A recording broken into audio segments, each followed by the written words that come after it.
Queridos, boa noite, graça e paz. Nesta noite nós vamos estudar um tema diferente do habitual. Vamos falar hoje sobre procrastinação espiritual. A procrastinação tem sido muito comentada nesses dias, através de livros, através de vídeos também, porque há uma tendência nas pessoas de adiarem as suas atividades, ou seja, de procrastinarem aquilo que pretendem fazer. E a gente olhando para a Bíblia Sagrada, a gente observa que em não poucas passagens, mas em muitas passagens, nós observamos que alguns personagens bíblicos cometeram esse mesmo equívoco, essa mesma postura tão negativa e tão danosa que é da procrastinação. E em nossos dias também, nós podemos espiritualmente procrastinar coisas muito importantes para a nossa espiritualidade. Então, nesta noite, o que nós queremos observar à luz da Bíblia é justamente essa postura, essa conduta que traz malefícios ao nosso viver, traz inclusive uma certa ansiedade na vida de cada um de nós, porque ao passo que você procrastina, você acaba por acumular tarefas e isso tudo sobrecarrega emocionalmente o ser humano. Bom, então, dito isto, eu queria ver com vocês algumas passagens bíblicas para isso ficar ainda mais claro. Eu vou convidá-los a abrirem comigo Mateus capítulo 26, versículos 36 a 40. Mateus capítulo de número 26, versículos de 36 a 40. Quem achar pode ler, por favor. Em seguida foi Jesus com eles a um lugar chamado Getsêmani e disse a seus discípulos: assentai-vos aqui enquanto eu vou ali orar. E levando consigo a Pedro e aos 2 filhos de Zebedeu, começou a entristecer-se e a angustiar-se. Então lhes disse: a minha alma está profundamente triste até a morte. Ficai aqui e vigiai comigo. Adiantando-se um pouco, prostrou-se sobre o seu rosto, orando e dizendo: meu Pai, se possível, passe de mim este cálice. Todavia, não seja como eu quero, e sim como tu queres. E voltando para os discípulos, achou-os dormindo, e disse a Pedro: então, nem uma hora pudestes vós vigiar comigo? Amém. Então, a gente observa aqui o seguinte: Jesus está vivendo um momento difícil, ele está no Getsêmani, sua vida caminha para o martírio, e de repente o que acontece? Ele se põe a orar e convida alguns discípulos para estarem com ele em oração, em vigília e oração. Só que em 3 oportunidades, Jesus os observa dormindo. Eles não conseguiram se manter ao lado de Jesus naquele momento tão necessário e tão importante para Jesus Cristo. E porque existem momentos na nossa vida em que a gente não pode aguardar mais. Existem momentos que nós precisamos do apoio, da ajuda, ela precisa chegar na hora certa. E os discípulos mesmos convidados a fazerem isso, eles acabaram dormindo e perdendo essa grande oportunidade de estarem com Jesus Cristo naquele momento tão significativo. Bom, em nossos dias, muitas pessoas falam que nós não temos tempo para fazer uma série de coisas.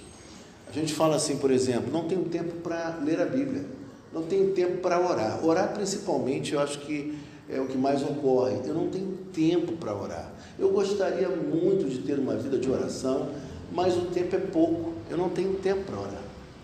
E eu costumo dizer, isso não é meu, mas outros já disseram a mesma coisa, talvez o celular, as redes sociais, o WhatsApp, Facebook, sejam as maiores testemunhas de que nós temos sim tempo para orar, nós temos tempo para fazer isso e não fazemos.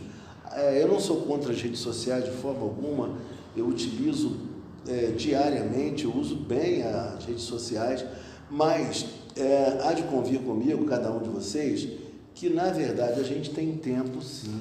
A gente que não reserva um período para algo tão importante para a nossa vivência espiritual.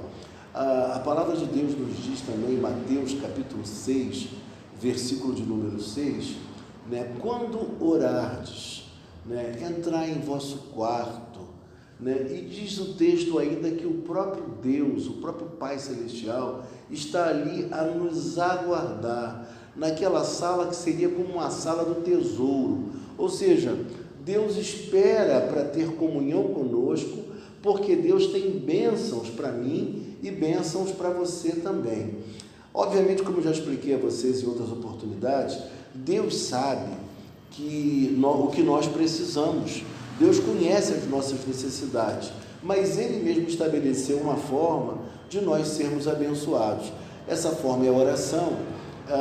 Eu diria que é um meio de graça, é um meio estabelecido por Deus para que nós sejamos abençoados.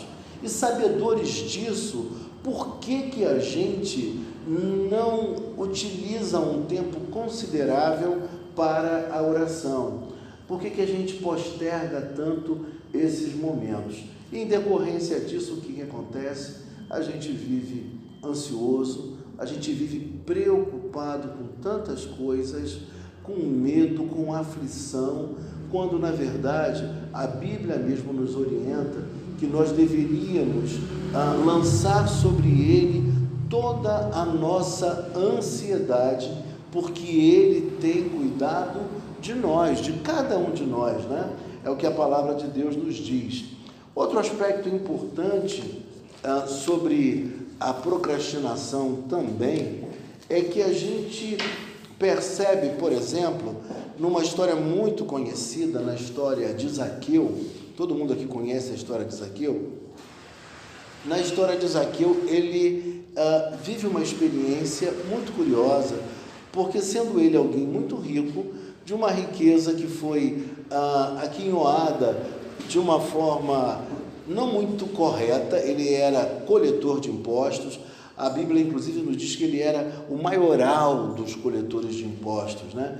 Então, ele tinha vários coletores de impostos que trabalhavam para ele. Mas chega um momento em que ele se encontra com Jesus Cristo e sua vida é transformada. E aí ele diz que resolvo hoje dar aos pobres metade dos meus bens, e se em alguma coisa tenho defraudado alguém, restituo 4 vezes mais.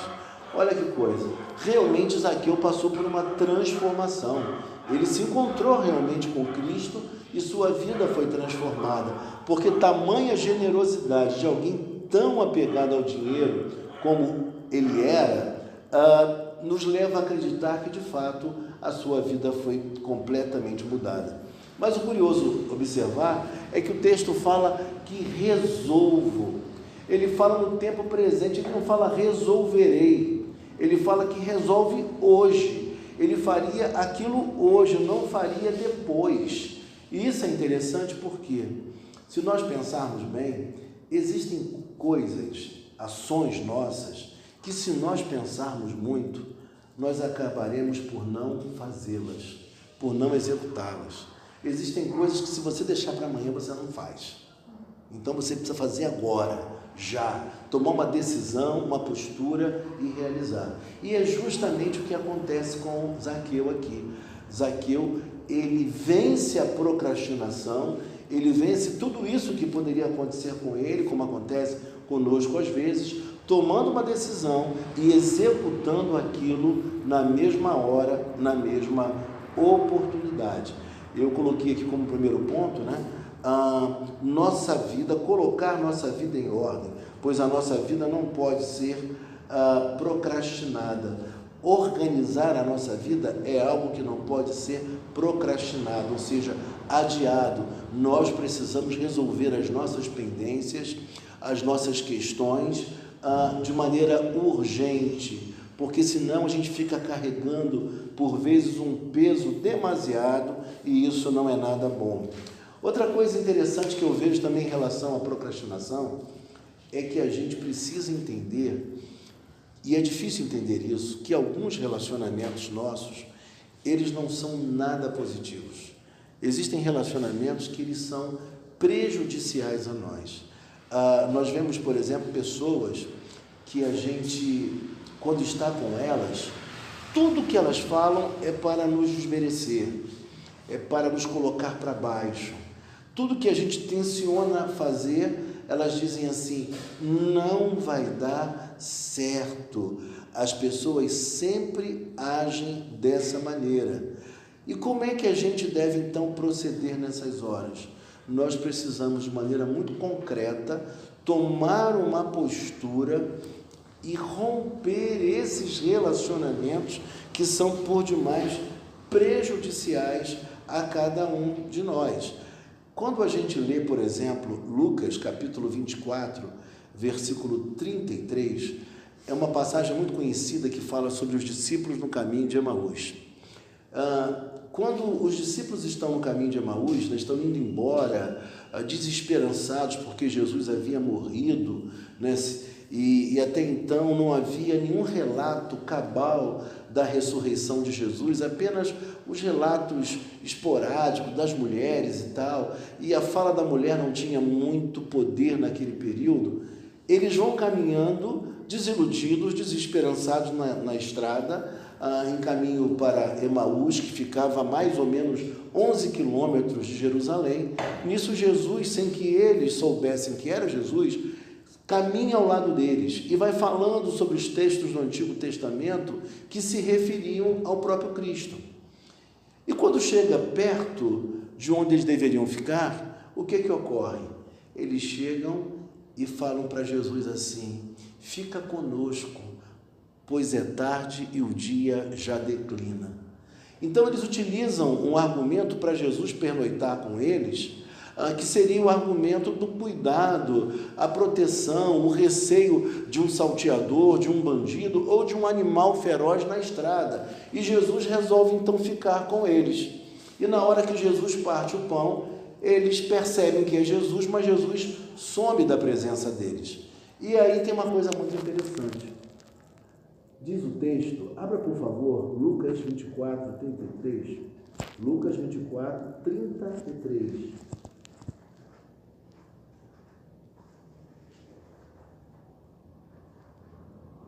Quem achar pode ler bem alto.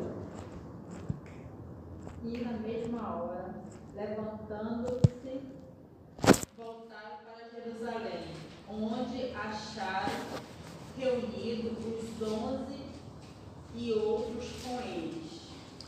Repara, observa comigo que a expressão utilizada é na mesma hora. Na mesma hora.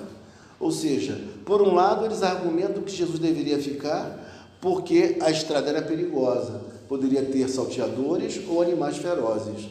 Mas quando Jesus se mostra a eles, e eles têm a convicção de que era Jesus, eles não esperam pelo dia seguinte, eles não esperam o transcorrer das horas, eles na mesma hora, imediatamente, eles voltam para Jerusalém para avisar aos demais irmãos e discípulos que Jesus aparecera a eles.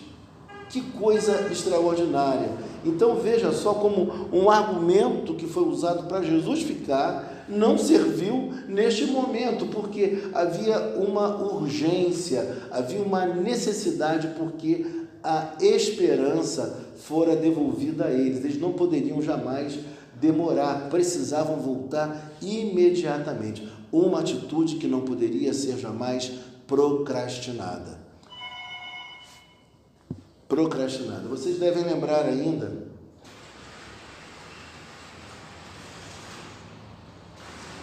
não deveria ser jamais procrastinado. E um outro aspecto que eu queria pensar com vocês ainda a respeito da procrastinação é que alguns personagens bíblicos eles foram capazes de vencer a procrastinação, assim como esses dois discípulos também venceram a procrastinação. Nós temos um personagem maravilhoso na Bíblia que é Neemias. Neemias, quando toma conhecimento do estado em que se encontrava as pessoas em Jerusalém e a própria cidade de Jerusalém destruída, o que ele faz?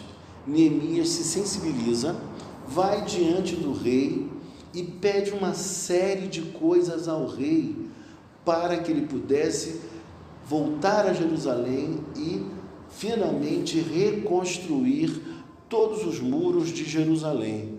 Mas quando ele faz isso, gente, pensa uma coisa comigo, ele se prepara, ele planeja, ele arrola tudo aquilo que ele precisaria de material para que nada faltasse, porque aquele momento diante do rei poderia ser uma oportunidade única, um momento que não apareceria de novo. Então, ele faz tudo muito bem feito, na hora certa, na hora precisa, para que o resultado fosse o melhor possível. Mas o que acontece com a gente às vezes? A gente sabe que uma oportunidade está por surgir e a gente não toma os cuidados devidos para que tudo vá bem. A gente não planeja, a gente procrastina, a gente deixa para a última hora. E quando a oportunidade surge, a gente acaba se atrapalhando e não tendo o resultado que poderia ter. Aqui eu vou fazer uma pequena digressão aqui. Às vezes eu falo muito para mulheres, né, que me procuram, querem conversar comigo sobre o campo emocional, o campo sentimental. E uma das coisas que eu digo para elas é o seguinte: se preparem para o momento da chegada dessa pessoa que você tanto aguarda. Se prepara, não fique aguardando apenas, faça coisas efetivas, planeje, se prepare, organize sua vida, para quando essa bênção vier, você estar realmente em condição de poder abraçar aquela oportunidade que pode ser uma oportunidade única. Coisa curiosa é que a gente que anda aqui por esse bairro, né? A gente não sabe quando vai aparecer o amor da nossa vida, né? A paixão, né? A pessoa que Deus colocou no nosso caminho. E eu fico pensando o seguinte, até falo para a Ângela, para minha mulher, falo: Ângela, a gente vai no Presunic, vai ao mercado, desculpe o comercial que eu estou fazendo aqui, mas eu digo para ela assim: mas a gente não pode ir de qualquer maneira, porque pode ser a oportunidade de encontrar alguém, e de repente você não está preparado para falar com aquela pessoa.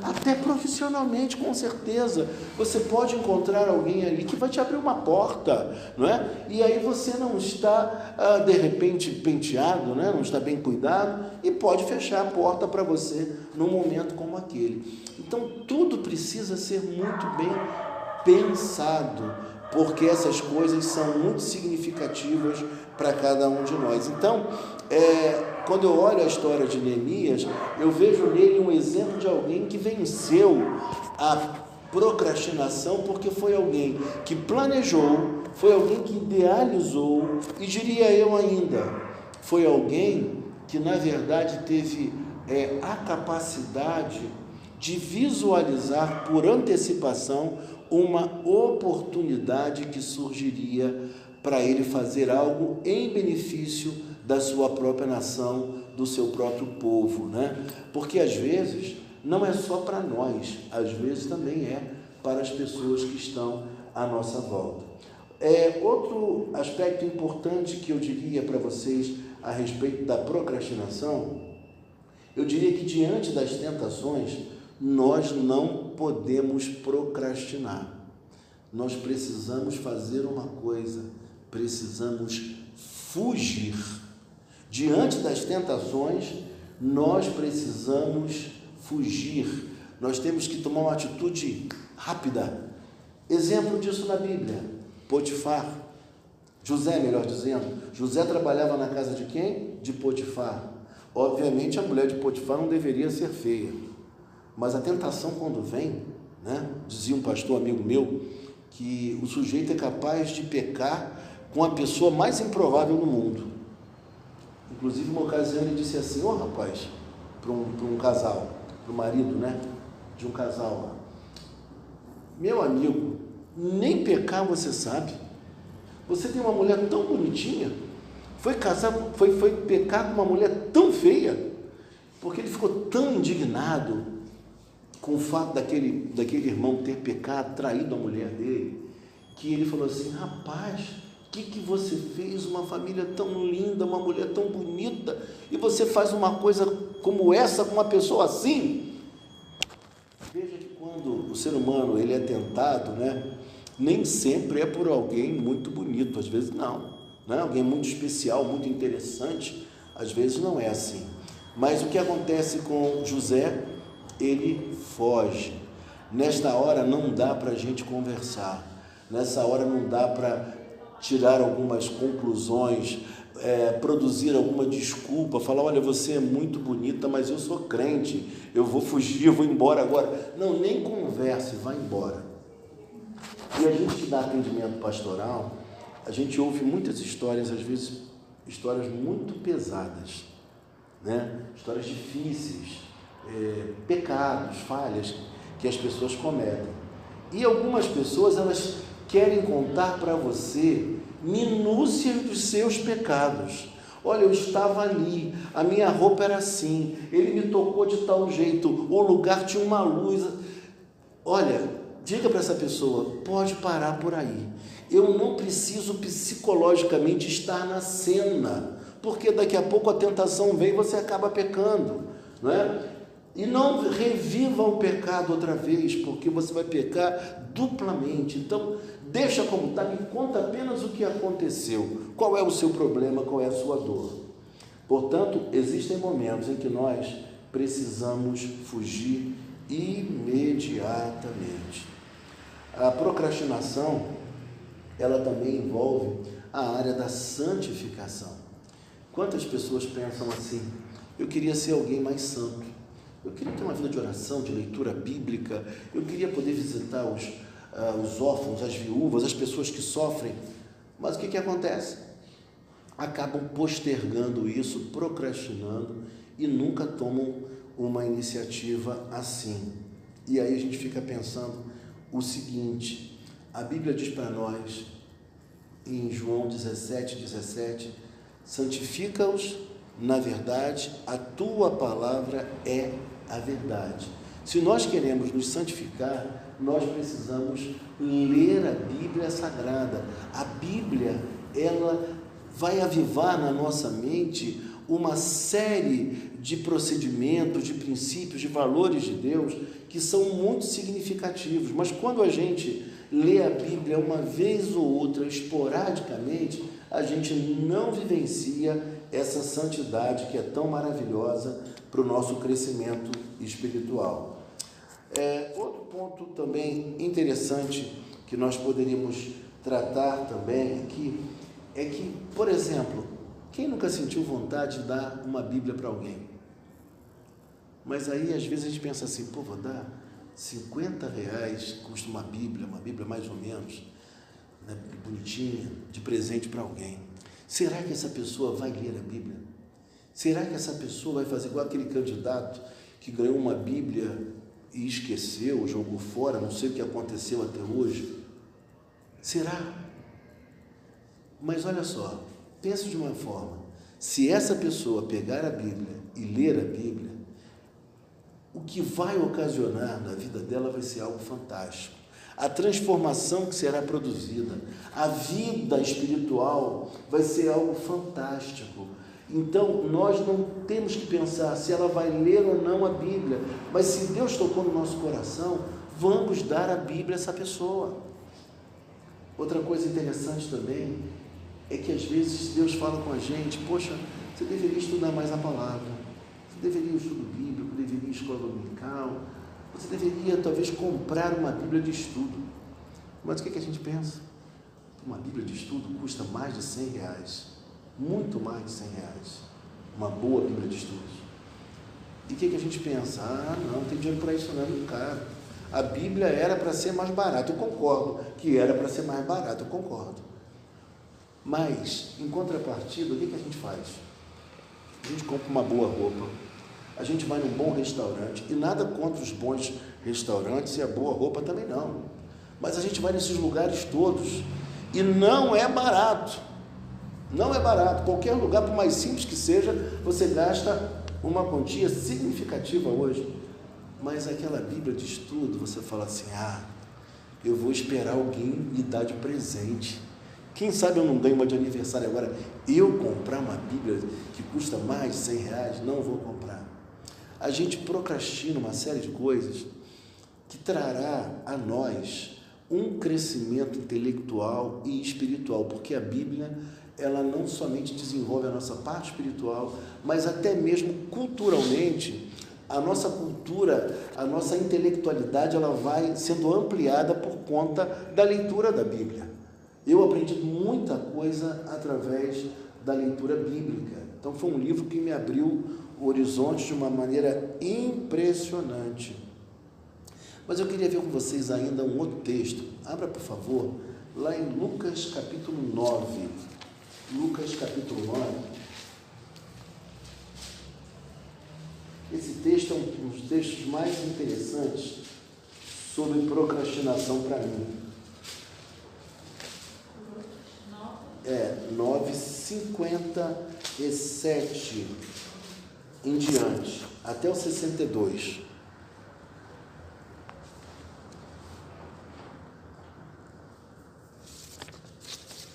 Se você achou, pode ler.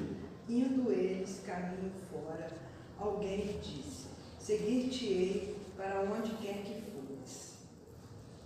E lê até o 60? Até o 62, né? Mas Jesus lhe respondeu: as raposas têm seus covis, e as aves do céu ninhos, mas o Filho do Homem não tem onde reclinar a cabeça. A outro disse Jesus: segue-me. Ele, porém, respondeu: permite-me ir primeiro sepultar meu Pai. Mas Jesus insistiu: deixa os mortos o sepultar os seus próprios mortos. Tu, porém, vai e prega o reino de Deus. Outro lhe disse: seguir-te-ei, Senhor, mas deixa-me primeiro despedir-me dos de casa. Mas Jesus lhe replicou: ninguém que, tendo posto a mão no arado, olha para trás, é apto para o reino de Deus. Então repare comigo uma coisa muito interessante aqui. E aqui tem a ver um pouco com as pessoas nesses dias, né? As pessoas conhecem o Evangelho, ouvem a pregação, vão à igreja, às vezes tem um amigo cristão que comunica o Evangelho a elas, mas elas vivem a procrastinar uma decisão ao lado de Cristo. Muitas pessoas não tomam uma decisão, por exemplo, de se filiarem a uma igreja evangélica, de abraçarem publicamente a fé em Jesus Cristo, de passarem pelas águas do batismo, pela profissão de fé. Muitas pessoas têm essa conduta de procrastinar uma decisão das mais importantes espiritualmente. E quando você olha para o texto, olha só o que o texto diz. Veja comigo. Indo eles caminho fora, alguém lhe disse: seguir-te-ei por onde quer que fores. Ou seja, alguém que aparentemente estava disposto a seguir a Jesus, né? Num primeiro momento. Mas Jesus lhe respondeu: as raposas têm seus covis e as aves dos céus ninhos, mas o Filho do Homem não tem onde reclinar a cabeça. Ora, o que foi para essa pessoa aqui crucial para a tomada de decisão? Foi justamente ela observar que seguir Jesus não era um caminho nada fácil, era um caminho difícil, né? Jesus não traria a ela garantias de estabilidade, de conforto, coisa que o valha. Aí no versículo número 59 diz: a outro disse Jesus: segue-me. Convite de Jesus Cristo sendo feito. Ele, porém, respondeu: permite-me ir primeiro sepultar meu Pai. Aqui tem uma coisa muito legal da gente falar, que é o seguinte: alguns comentaristas chegam à seguinte conclusão: não importa se o pai estivesse morto ou não, né, ou estivesse enfermo, nada disso importa, porque o convite de Cristo está acima de qualquer outra coisa. Mas uma boa parte dos estudiosos entendem que nessa passagem aqui, o que ele utilizou foi justamente uma desculpa, que é justamente aquilo que o procrastinador faz, né, para poder adiar aquilo que é importante ser feito, né? Ele sempre traz uma desculpa, e a desculpa nem sempre é uma desculpa esfarrapada. Às vezes a desculpa ela tem até uma aparência de algo importante, de algo significativo. Aqui, por exemplo, poxa, que coisa nobre, ele está preocupado em sepultar seu pai. Agora observe comigo, uma das obras mais importantes dentro da cultura judaica e também cristã é você sepultar as pessoas queridas, as pessoas amadas. Outra coisa importante também, e essa pessoa sabia disso, é muito importante no judaísmo você ter um cuidado com sua família, principalmente com os seus pais. É algo muito importante, você tem que cuidar de seus pais, tem um valor muito significativo. Então, quem ouvisse a resposta dessa pessoa, iria imaginar o quê? Poxa, que pessoa espiritual, ela segue realmente os preceitos da lei de Israel, ela está pensando em cuidar de seu pai.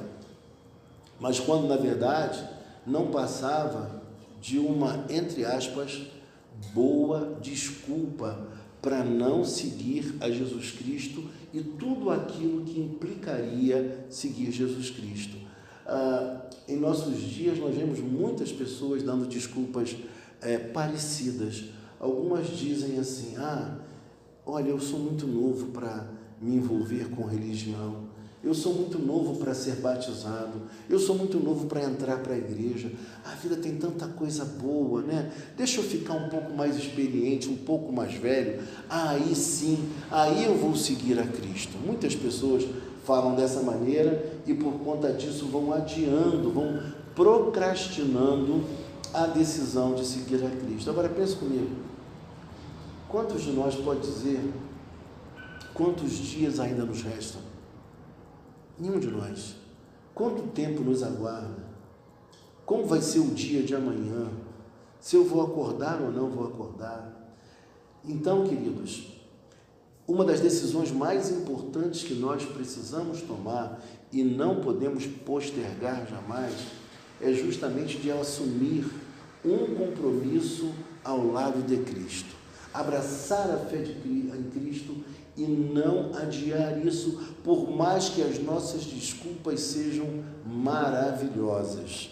A Bíblia fala para nós, em João capítulo 1, versículo 12, a todos quantos o receberam, deu-lhes o poder de serem feitos filhos de Deus, a saber, aos que creem no seu nome. Então veja só, se a gente sabe que Jesus Cristo é aquele que pode nos dar a vida eterna, o perdão de pecados, uma vida nova, por que adiar a nossa ida até Ele? Por que adiarmos a nossa vinculação a Cristo? Por que não recebê-lo em nosso coração? É uma pergunta que se faz. Talvez seja uma das decisões mais importantes que o ser humano precisa tomar e não pode jamais procrastinar. É abraçar a fé em Jesus Cristo.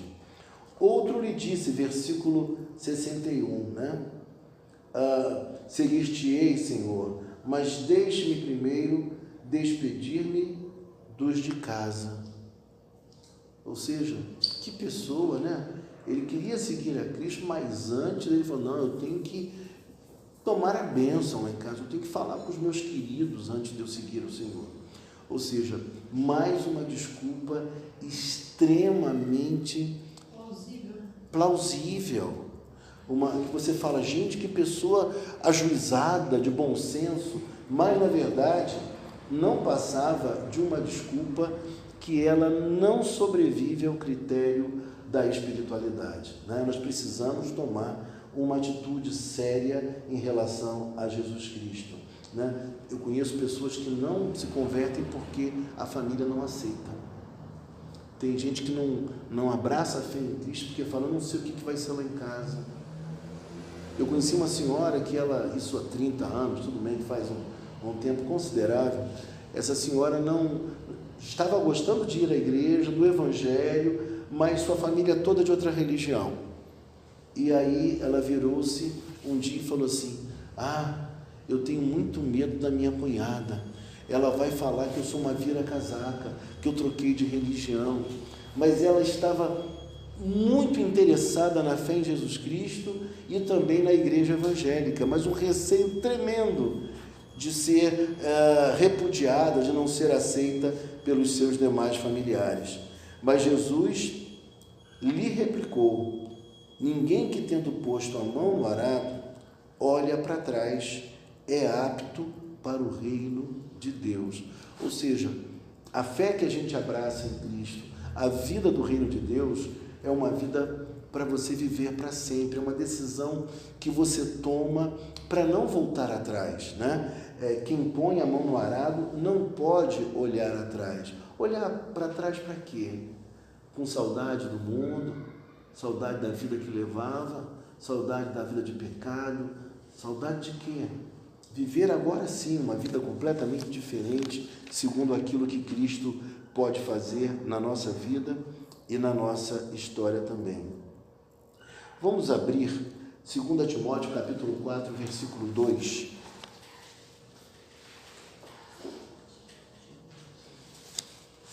Quem achar pode ler, por favor. 2 Timóteo, tá? Não é a primeira não. Qual capítulo? Capítulo 4, versículo 2. Prega a palavra, insta, quer seja oportuno, quer não, corrige, repreende, exorta com toda a longanimidade do tempo. Amém. Pregar a palavra, falar de Cristo para as pessoas, é algo que você deve fazer a tempo e a fora de tempo. É algo que nós não podemos jamais postergar, porque a Bíblia nos diz: ide por todo mundo e pregai o Evangelho a toda criatura. Então, nós precisamos pregar a palavra no dia de hoje, pregar a palavra em todas as oportunidades, a tempo e a fora de tempo. Nós precisamos comunicar o Evangelho de Cristo, porque as pessoas estão precisando ouvir a mensagem do Senhor. Um outro ponto que a gente não pode postergar, não pode procrastinar. Às vezes nos vem uma vontade assim grande de: eu quero visitar os enfermos. Mas aí você fala assim: ir ao hospital é uma coisa que me dá um desconforto tremendo. Às vezes nós pensamos em visitar um orfanato, em visitar um lar para idosos. E o que a gente faz? Isso fica sempre sendo o quê? Na maioria dos casos, postergado, adiado. A gente acaba não fazendo isso, embora saibamos da importância e do valor da visitação. A visita, ela é algo apropriado para a boa espiritualidade, porque quando você visita alguém que está numa situação adversa, o que ocorre? A pessoa se sente o quê? Confortada, ela se sente amada, ela se sente querida. Portanto, nós precisamos desenvolver também a prática da visitação, e isso não pode ser adiado, porque, por exemplo, eu conheço casos de pessoas que desejavam visitar alguém e acabaram não indo visitar a pessoa. E sabe o que aconteceu? A pessoa veio a falecer, veio a falecer. E aí, na hora do sepultamento, a pessoa chorava, mesmo sabendo que a pessoa que partira era uma pessoa cristã, era uma nova criatura, era alguém de Deus, e o que lhe aguardava era o céu, né? Mas a pessoa se sentia muito incomodada. Por quê? Porque teve tempo para ir, mas procrastinou, colocou diversas coisas à frente, em lugar de ir visitar aquela pessoa que tanto precisava e que fora tão importante para ela, né? Alguém muito significativo. E fiz agora um ofício fúnebre, né? Aí uma senhora, depois que eu preguei, falei sobre o novo céu, sobre a nova terra, uma senhora muito emocionada disse assim: quando eu estiver contigo na eternidade, eu vou te agradecer muito, porque você foi muito importante para mim. E eu fiquei pensando cá comigo, quantas oportunidades nós temos de visitar e quantas oportunidades nós temos de agradecer aquelas pessoas que foram importantes na nossa vida, pessoas que nos ajudaram, pessoas que nos socorreram, pessoas que foram amigas, pessoas que foram leais, e a gente acaba não falando para elas aquilo que estava tão presente nas nossas emoções, dentro do nosso coração, mas a gente não falava. Então, eu fico pensando que até mesmo os elogios, as expressões de amor, as declarações de amor, de afeto, elas não podem ser procrastinadas. Nós precisamos dizer hoje, você é importante para mim, você tem valor, você foi meu amigo, você me ajudou, você me amparou, você estendeu a mão. Eu lembro que eu li, e com essa fala agora eu termino, eu lembro que eu li num livro um autor que dizia algo que de vez em quando eu repito. Ele dizia assim: vocês sabem qual é o lugar mais rico desse planeta? E aí as pessoas ficaram atentas, querendo descobrir que lugar é esse, né? Lugar mais rico, todo mundo quer saber que lugar mais rico é esse. Ele falou assim, surpreendentemente, ele disse o seguinte, que o lugar mais rico desse planeta é justamente o cemitério. Parece estranho, né? É o lugar, parece que foi melhor adubado, é o cemitério. Estranho? Mas sabe por que ele fala isso? Porque é justamente na sepultura que estão enterrados os poemas que não foram escritos. É justamente na sepultura que estão enterradas as declarações de amor que não foram proferidas. As grandes invenções que só passaram pela cabeça. Os grandes projetos que nunca ganharam concretude. As coisas que eram pensadas, sonhadas, mas que nunca foram levadas a cabo. Portanto, a sepultura é o lugar mais rico do planeta. E é um lugar onde os procrastinadores têm enterrado as suas melhores energias, as suas melhores criações, tudo aquilo de mais belo que poderia ter sido feito e realizado e que tanto abençoaria a humanidade e que, por certo, glorificaria a Deus também. Portanto, nós precisamos aproveitar os momentos de vida que Deus nos concede para a gente viver a nossa espiritualidade sem adiá-la, sem procrastiná-la. Ter vida de oração, de leitura da palavra de Deus, visitar aqueles que estão enfermos e doentes, de levar o nosso último adeus àquele que foi importante para nós e que faleceu. São atividades que nós precisamos executá-las. Precisamos falar para as pessoas que as amamos e precisamos viver de fato, de maneira presente, diária, esse amor que nós tanto pregamos, que tanto anunciamos.